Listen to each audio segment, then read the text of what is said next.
Good morning, my dear students. Very happy morning to one and all. Dear students, today we are going to learn from trade to territory. What is the lesson? From trade to territory in the 8th standard history lesson 2. வரலாறு 8ஆம் வகுப்பில் இருக்கக்கூடிய வரலாற்றில் 2வது பாடமாக இருக்கக்கூடிய பாடத்தை பத்தி நம்ம பார்க்கலாம். From trade to territory. வர்த்தகத்திலிருந்து பேரரசு வரை. வர்த்தகத்திலிருந்து பேரரசு வரை. Dear students, in the 15th century, Europe witnessed two era of geographical discoveries through land and sea routes. 15ஆம் நூற்றாண்டுகளில் ஐரோப்பிய கண்டத்தில் இருக்கக்கூடிய நாடுகள் புதிய கண்டத்தை கண்டுபிடிக்கக்கூடிய வேலைகளில் ஈடுபட்டுக் கொண்டிருந்தார்கள். Between Europe and India. Land and sea routes, அதுவும் புதிய கடல் வழி பயணத்தை கண்டுபிடிக்கணும்.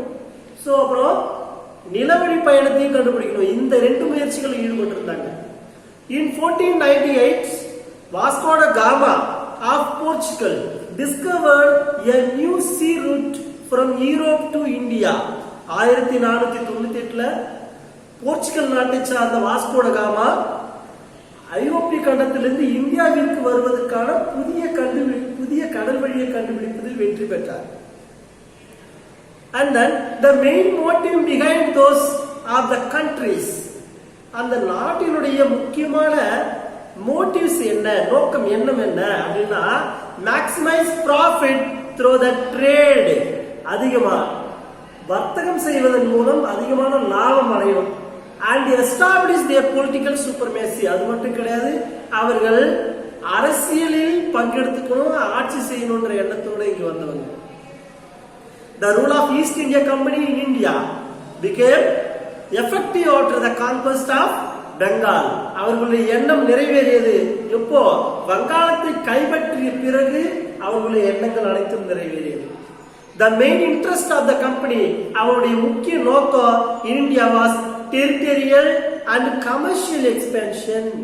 வியாபாரம், வர்த்தகம் செய்யணும், ஆட்சியை பிடிக்கணும், அதிகாரத்தை கைப்பற்றணும். இதுதான் முக்கியமான எண்ணமா இருந்தது. சோ எப்போ அவருடைய எண்ணம் நிறைவேறியது? Establishment of political power by English East India Company. ஆங்கில கிழக்கிந்திய கம்பெனியின் அரசியல் அதிகாரத்தை நிறுவுதல். சோ 1757ல தான் அவங்களுக்கு அரசியலில் பங்கெடுக்கக்கூடிய அதிகாரம் கிடைக்குது. சோ அதுக்கு முன்னாடி வரைக்கும் they were the only traders. So எப்படி the important war was called Battle of Plassey, June 23, 1757. Plassey போர் நடக்குது. ஜூன் 23, 1757ல இந்த போர் நடக்குது. சோ இது யாருக்கு இடையே நடக்கக்கூடிய போர் சார்?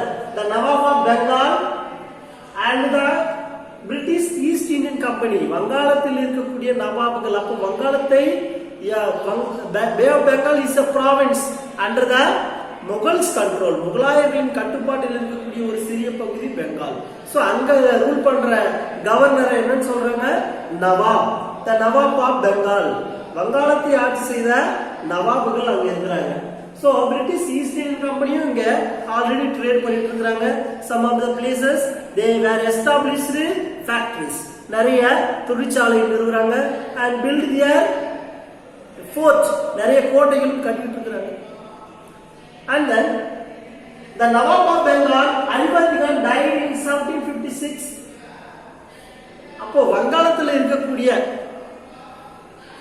Battle of Plasseyல Alivardi Khan, the Nawab of Bengal, in 1756ல died. அவர் இறந்துறாரு. சோ அதன் பிறகு ஆட்சிக்கு வரணுங்க நவாப். யார் சார்? அந்த கிராண்ட்சன் ஆஃப் சிராஜ் உத் தௌலா, அவருடைய பேரன் இருக்கிறார் சிராஜ் உத் தௌலா. அவர் என்ன பண்றாரு? த்ரோன் த பெங்கால், அங்க பெங்காலத்திற்கு ஆட்சிக்கு வர்றாரு. The British are taking advantage of their new Nawab of weakness and unpopularity, seized power. So இந்த வங்காளத்துக்கு இப்ப புதுசா வந்திருக்கிற இந்த சிராஜ் உத்தவ்லா அவரை எப்படியாவது நாம இந்த இடத்தை விட்டு விரட்டிட்டு நம்ம பிரிட்டிஷ் ஈஸ்ட் இந்தியன் கம்பெனிலே ஒரு ஆளை நம்ம சூஸ் பண்ணி வங்காளத்துக்கு நவாபா கொண்டுட்டு வந்துட்டோம்னா நமக்கு பிரச்சனை இருக்காது அப்படின்னு அவங்களுடைய எண்ணம் இருக்கிறது.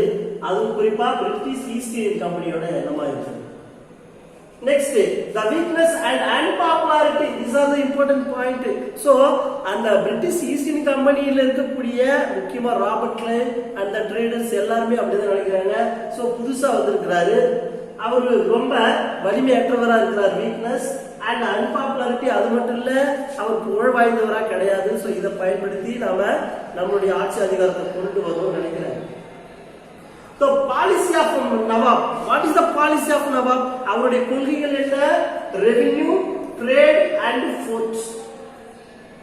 ரெவென்யூ வருமானத்தை பிரிட்டிஷ் ஈஸ்ட் இந்தியன் கம்பெனி இடத்தை கரெக்டா வாங்கணும், அண்ட் ட்ரேட் பண்ணணும், சரியான அளவுல கூட ட்ரேட் கார்டு பண்ணணும், அண்ட் ஃபோர்ட் அவங்களுக்கு கோட்டைகளை எங்க கட்டணும் எங்க கட்டக்கூடாதுன்றது அதிகாரத்தை நாம் தான் வழங்கணும் அப்படின்றது அவருடைய policy. But the British traders did not obey the orders of the Siraj ud Dawla. Siraj ud Dawla உடைய கொள்கைகளையும் கோட்பாடுகளையும் அறிவுரைகளையும் சட்டதிட்டங்களையும் அவங்க என்ன பண்ணல, ஒரு பொருட்டாவே கருதல.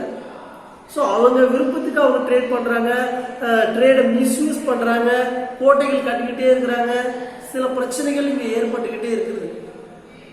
So Siraj ud Daula decided to teach them a lesson. அவங்களுக்கு எப்படியாவது ஒரு பாடத்தை கற்பிக்கணும், அப்பதான் நமக்கு அவங்க கண்ட்ரோலா இருப்பாங்கன்ற எண்ணத்துக்கு அவர் வரார். By attacking over the political settlement of Calcutta. Yes, the important cause. These are the important cause. Siraj ud Dawla attacked their political settlement of Calcutta. அவங்களுடைய பொலிட்டிக்கல் செட்டில்மெண்டா இருக்கக்கூடியது இப்போ எதுன்னு சொன்னா இந்த கல்கத்தா தான். அவங்களுடைய நிலையான குடியிருப்பு, அது மட்டும் இல்ல அவங்க ட்ரேட் பிளேசஸ், அவங்க நிறைய பேர் அங்க இருக்கிற இடம் இந்த கல்கத்தாவை. So Siraj ud Daula decided to teach them a lesson, ஒரு பாடம் கற்பிக்கணும் முடிவு பண்ணாரு. அந்த வரிசையில Siraj ud Daula attack the political settlement of Calcutta. முதல்ல அதை தாக்குறாரு, தோற்கடிக்கணும் எப்படியாவது இவங்களை. So, where the troops of the Nawab of Bengal, Siraj ud Dawla, அது மட்டுமா அவருடைய படைகள் எல்லாத்தையும் கொண்டு போயிட்டு அங்க அடிச்சு காலி பண்ணிட்டாரு. The Nawab captured factory at Qasim Bazaar. அங்க கல்கத்தாவை என்ன பண்ணாரு, தாக்கி இருந்தாரு. அடுத்தது காசிம் பஜார், அது the factory at Qasim Bazaar. Kasim பஜார்ல இருக்கக்கூடிய ஒரு தொழிற்சாலையை அவர் என்ன பண்றாரு, கேப்சர் பண்ணிட்டாரு. கேப்சர் பண்ணியாச்சா? எஸ். அது மட்டும் இல்ல, இவர் இதையும் கேப்சர் பண்ணிட்டாரு, இதையும் கேப்சர் பண்ணிட்டாரு. ஓகே. சோ இது கேப்சர் பண்ணதுக்கு பிறகு என்ன ஆகுது அப்படின்னு சொன்னா, next on 20th June 1756, 20th June 1756 Fort William surrendered. அந்த வில்லியம் கோட்டை அவரிடம் சரண்டர் ஆகுது, சரண்டர் அடைந்தது. But Robert Clive recovered Calcutta. இருந்தாலும் ராபர்ட் கிளைவ் மீண்டும் இந்த சிராஜ் உத் தௌலாவை போரிட்டு என்ன பண்ணிட்டாரு, அந்த கல்கத்தாவை ரீகேப்சர் பண்ணிடுறாரு. சோ இந்த கல்கத்தாவை கேப்சர் பண்ண போது நிறைய சோல்ஜர்ஸ் இந்த சிராஜ் உத் தௌலா என்ன பண்ணாரு, பிணை கைதிகளா பிடித்திருந்தார். சோ அந்த பிணை கைதிகளை ஒரு சிறிய அறையில என்ன பண்ணாரு, கல்கத்தாவில் இருக்கக்கூடிய கோட்டையிலேயே ஒரு சிறிய அறையில அடைச்சிட்டாரு. மொத்தம் எத்தனை பேர் சார்? 146 prisoners எல்லாரையும் அடைச்சிட்டு போயிட்டாரு. சோ மறுநாள் காலையில ஓபன் பண்ணி பாக்குறாங்க, அதுல 123 prisoners இறந்து போயிடுறாங்க பிகாஸ் ஆஃப் சஃபோகேஷன். மூச்சு திணறி 123 மெம்பர்ஸ் இறந்துடுறாங்க, மீதி 23 மெம்பர்ஸ் மட்டும் தான் உயிரோட இருக்கிறாங்க. This incidents called black hole tragedy in 1756. இது இருட்டறை துயரம் என்று அழைக்கப்படுகிறது, கல்கத்தாவின் இருட்டறை துயரம் என்று அழைக்கப்படுகிறது. There was a small dungeon room in the Fort William in Calcutta. கல்கத்தாவில் இருக்கக்கூடிய சிறிய அறை, சிறிய கோட்டை இருக்குது, அந்த கோட்டைக்குள்ள சிறிய அறை இருக்குது. Where troops of the Nawab of Bengal, நவாப் வங்காளத்தின் நவாப் இருக்கிறாரு, அவருடைய படைகள் எல்லாமே அங்க போகுது.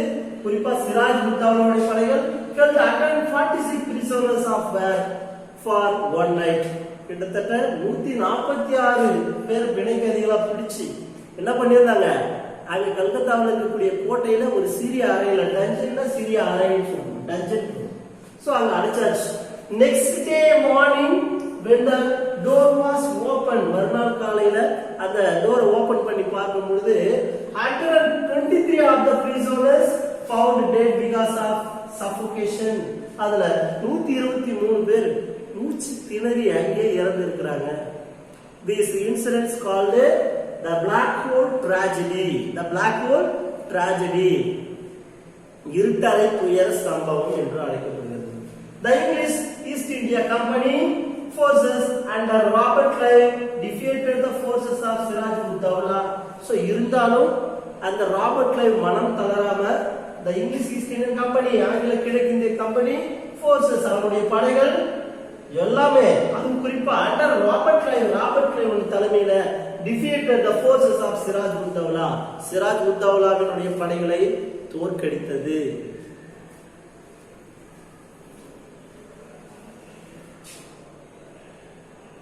Dear students, the English East Indian Company forces under the Robert Clive defeated the forces of Siraj ud-Dawla in the battlefield. So இங்கே சிராஜ் உத்-தௌலா தோற்கடிக்கப்பட்டார். இது யார் வெற்றி பெற்றது? Robert Clive. The East Indian Company is the first victory. After that, defeated, they are ready to treaty of Alinagar. அவர்கள் அந்த வெற்றி தோல்விக்கு பிறகு ட்ரீட்டி ஆஃப் அலிநகர், அலிநகர் உடன்படிக்கையின்படி இந்த போர் முடிவுக்கு வருகிறது. அலிநகர் உடன்படிக்கை இருவரும் ஏற்றுக்கொள்கிறார்கள். The Treaty of Alinagar was signed between Siraj ud-Dawla and Robert Clive. சிராஜ் உத்-தௌலாவுக்கும் ராபர்ட் கிளைவுக்கும் இடையே இந்த ட்ரீட்டி ஆஃப் அலிநகர் நடக்கிறது. on 9th February 1757. 9th February 1757ல இந்த உடன்படிக்கை நடக்குது. So the practically all of his claims, British captured Chandranagore, the French settlement, on March 1757. These students, the British captured பண்றாங்க, எத சந்திரநாகூரை capture பண்றாங்க on March 1757. இந்த சந்திரநாகூர் இப்ப யாருடைய கட்டுப்பாட்டுல இருந்தது? The French settlements. The French settlement ஓட இருந்தது. இந்த பிரெஞ்சோட அலைன்சஸோட தான் இந்த சிராஜ் உத்-தௌலா இந்த போருக்கு வந்தாரு. அப்ப போர் நஷ்ட ஈடாக முதல்ல அவங்க பிரெஞ்சு கிட்ட இருந்த செட்டில்மெண்ட்டை கேப்சர் பண்றாங்க, அதுவும் குறிப்பா Chandernagore. And then the Battle of Plassey took place between the British East India Company and the Nawab of Bengal. யாருக்கு இடையே நடந்தது? ஆங்கில கிழக்கிந்திய கம்பெனிக்கும் வங்காளத்தில் இருக்கக்கூடிய நவாப்களுக்கும் இடையே நடந்தது. The French alliance, அதுவும் பிரெஞ்சுக்காரர்களுடைய கூட்டு இணைவோடு நடந்தது. அந்த பிரெஞ்சுக்காரர்கள் யாருக்கு சப்போர்ட் பண்ணாங்க? Yes, the Nawab of Bengal. It was fought on 23 June 1757. நான் ஆல்ரெடி சொல்லிட்டேன், ஜூன் 23, 1757ல இந்த போர் நடந்தது. The English East India Company forces under the Robert Clive defeated the forces of Siraj ud-Dawla. Okay, தோத்துட்டாரு இந்த Siraj ud Daula. British East Indian கம்பெனிக்கு வெற்றி கிடைச்சது under the Robert Clive. Okay, good. Next, the company was gained huge amount of wealth from the treasury of Bengal. வங்காளத்தில் இருக்கக்கூடிய கருவூலத்திலிருந்து அதிகமான ஒரு அதிக பணத்தை அவங்க என்ன பண்றாங்க? ஹியூஜ் அமௌண்ட்டை வாங்குறாங்க. ஏன்? போர் நஷ்ட ஈடு ஏற்பட்டது நீங்கள் தான் கொடுக்கணும் அப்படின்னு சொல்லி நிபந்தனைகளை கொண்டு வந்து அவங்க கிட்ட இருந்து நஷ்ட ஈடை வாங்கிக்கிறாங்க. ஓகேவா? At it's strength for military force. ஏன் அந்த பணத்தை அவங்க வாங்குறாங்க? அவங்களுடைய படை பலத்தை, ராணுவ பலத்தை அதிகப்படுத்துறதுக்காக வாங்குறாங்க. Yes, this are very important. The British got huge amount from the treasury of Bengal. அவங்க வாங்கிட்டாங்க for the development of military forces. The beginning of the British political power, it may be traced by the Battle of Plassey. இது அவங்களுக்கு ஒரு நம்பிக்கையும் ஒரு உத்வேகத்தையும் கொடுக்குது. So இது ஒரு முக்கியமான போராக கருதப்படுகிறது. It is the beginning of the British political power. இது அவர் அரசியல் அதிகாரத்தை நிலைநாட்டுவதற்காக ஒரு ஆரம்பமான ஒரு காலகட்டமாக இருக்கிறது. In the beginning, it is the beginning of the British political power. Okay, it was most decisive the battlefield. So இது ஒரு பெரிய பிரச்சனை இந்த battlefield நடக்குது. Marked the initiation of the British rule in India for the next 2 centuries. The British ruled in India for next 2 centuries. அடுத்த 200 ஆண்டு காலம் வரைக்கும் இவர்கள் இந்தியாவை ஆட்சி செய்வதற்கும் நம்மை அடிமைப்படுத்தியதற்கும் முதல் முக்கிய காரணமான வெற்றியாக இருந்தது the Battle of Plassey. Dear students, thank you for watching this video and have a nice day.